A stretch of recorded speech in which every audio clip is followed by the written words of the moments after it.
Hello everyone, welcome to this video where we are going to subtract a quadratic expression.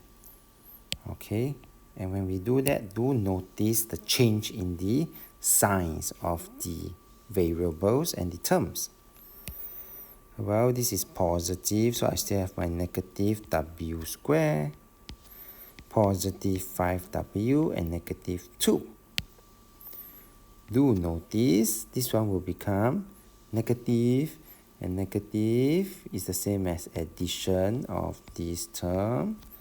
When we subtract a negative term, it will become a positive term because it is the same as addition.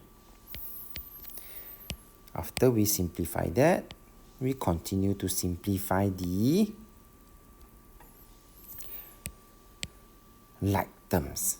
Negative w squared plus 2w squared, this will give me 1w squared. Positive 5, positive 3w, they will give me positive 8w. And I still have my negative 2. And there's no more like terms to simplify. We have come to the end of this video. If you like this video, do give it a thumbs up. Thank you for watching and have a nice day.